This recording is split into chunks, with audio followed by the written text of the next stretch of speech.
बात करते हैं संतुलित आहार की। मैंने आपको भोजन के अवयव के बारे में बताया कि ये भोजन के अवयव हैं जो हमारे शरीर में कितने परसेंटेज में पाए जाते हैं। तो अब देखते हैं कि संतुलित आहार किसे कहते हैं। संतुलित आहार उसे कहते हैं जिसमें सभी भोजन अवयव आवश्यक मात्रा में उपस्थित हो, ताकि उनसे उपयुक्त मात्रा में शक्ति प्राप्त होने के साथ साथ शरीर की वृद्धि तथा रख रखाव संबंधी सभी पोषक तत्व प्राप्त हो और आहार अनावश्यक रूप से मात्रा में अधिक ना भी नहीं हो। मतलब इतना आपको भोजन करना है जिससे कि आपको कार्य करने के लिए, शरीर के लिए ऊर्जा मिलती रहे और जिससे आपके शरीर की वृद्धि अच्छी हो और आपके शरीर का रख रखाव भी सही हो। यदि आप कोई भी भोजन के तत्वों को ज़्यादा मात्रा में लेंगे तो आपके शरीर में वो अनावश्यक ही जमा होंगे और उसका कहीं ना कहीं विपरीत प्रभाव आपके शरीर पर ज़रूर पड़ेगा। जैसे कि आप अगर क्योंकि कार्बोहाइड्रेट और ये फैट्स हमारी बॉडी में 3 या 4% होते हैं, तो इनको आपको कम मात्रा में लेना है। और यदि आप प्रोटीन नहीं लेंगे सीमित मात्रा में जितनी आपके शरीर को ज़रूरत है, तो आपके शरीर की वृद्धि कहीं ना कहीं बाधित होगी और इसका प्रभाव जो है सीधे आपके मस्तिष्क से पड़ेगा, तो आपके कार्य कहीं ना कहीं वो अवरुद्ध होंगे। इसलिए संतुलित आहार में आपको संतुलित भोजन के अवयव को आवश्यक मात्रा में लेना होगा। तब आपको समझ में आ गया कि संतुलित आहार क्या है और इसे कैसे लेना है। अब पोषक तत्वों में मैंने जैसे आपको बताया कि पोषक तत्व में वही हमारे प्रोटीन, विटामिन, कार्बोहाइड्रेट, भोजन, वसा, खनिज, लवण और अन्य तत्व भी शामिल होते हैं। तो इनकी एक निश्चित मात्रा में है कि हमें क्या कम मात्रा में खाना है और क्या ज़्यादा मात्रा में खाना है। देखिए इसका एक पिरामिड बना हुआ है कि इसमें देखिए कि कम मात्रा में खाने के लिए क्या है, वसा, तेल, चीनी, नमक, इन सब चीज़ों को कम मात्रा में खाना है। लेना ज़रूर है क्योंकि इसकी मात्रा बहुत आवश्यक है शरीर की वृद्धि के लिए, लेकिन बहुत सूक्ष्म में लेना है। मीट हो गया, अन्य मांसाहारी पदार्थ हो गए, खाद्य पदार्थ, पूरे दिन में 2 या 3 बार इन्हें लेना है।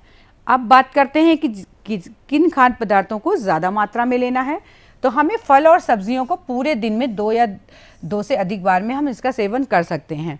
उसके साथ साथ चावल या इससे जुड़े खाद्य पदार्थ पूरे दिन में 5 से 7 बार हम इसका सेवन कर सकते हैं। ये आपका एक पिरामिड है। जैसे कि आप खाना खा रहे हैं तो आपने क्या करना है, आपको वसा और तेल को कम मात्रा में लेना है।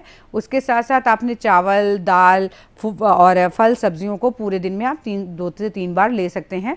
और आपकी शरीर वृद्धि के लिए प्रोटीन सबसे आवश्यक है, तो आपको दिन में थोड़ा सा प्रोटीन ज़रूर लेना है। साथ में जल को भी निश्चित मात्रा में पीना है।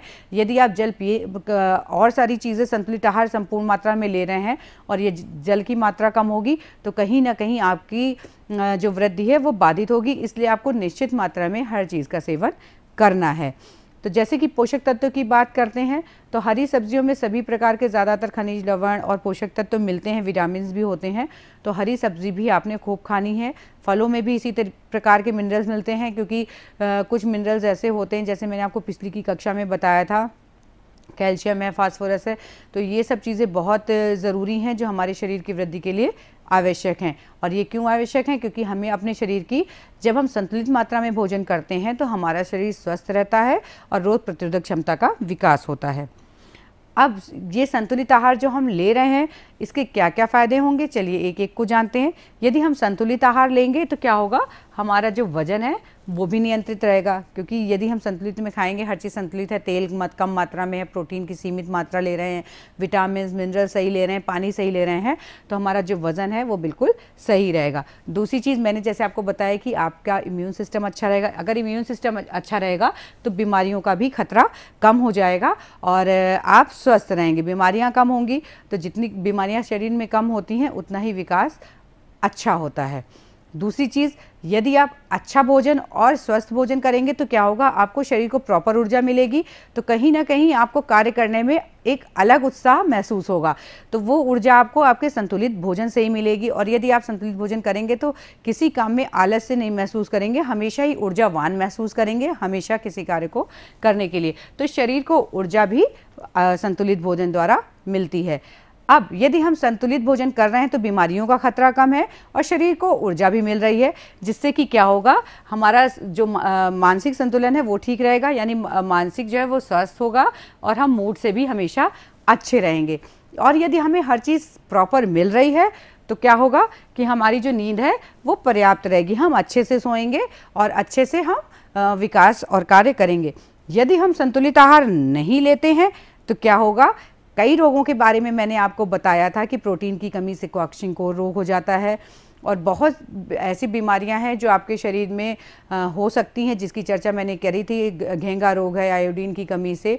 तो इस तरीके से आपने लेकिन संतुलित आहार लेना है जिससे आपके शरीर में कोई भी कमी नहीं हो।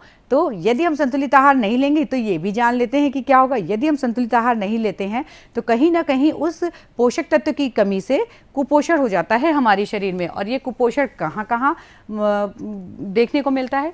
शरीर की हमारे, अगर हम प्रोटीन कम मात्रा में लेंगे तो क्या होगा? शरीर की वृद्धि हमारी रुक जाएगी।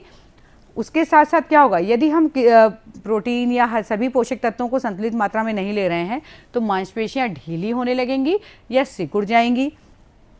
और यदि मैंने आपको बताया संतुलित आहार ले रहे हैं तो आपको प्रॉपर ऊर्जा मिलेगी कार्य करने के लिए, और यदि नहीं लेंगे तो क्या होगा? प्रॉपर ऊर्जा शरीर में नहीं आएगी और आप शीघ्र ही थकावट महसूस करेंगे। और थकावट जब महसूस करेंगे, जब कोई कार्य करने की इच्छा नहीं होगी तो क्या होगा? आपको चिड़चिड़ाहट महसूस होगी, घबराहट महसूस होगी, आपको कार्य करने की वो इच्छा नहीं होगी, क्योंकि आप जब ऊर्जावान्वित नहीं है तो फिर क्या करेंगे? आप चिड़चिड़ापन और घबराहट महसूस करेंगे। इस तरीके से संतुलित आहार नहीं लेंगे तो काम करने की इच्छा नहीं है, कुछ नहीं करना चाहेंगे तो क्या होगा? आपको भूल जाने वाली प्रॉब्लम भी हो सकती है, शरीर में सूजन भी आ सकती है। तो इस तरीके से आपने देखा कि आप जब संतुलित भोजन नहीं कर रहे हैं और आपको प्रॉपर ऊर्जा नहीं मिल रही है तो आप आलस्य से घिर जाएंगे, जिसमें आपको बहुत सारी problem, acidity, sleeping disorder, short memory, कम दक्षता, मानसिक तनाव और डिप्रेशन सभी कुछ हो सकता है।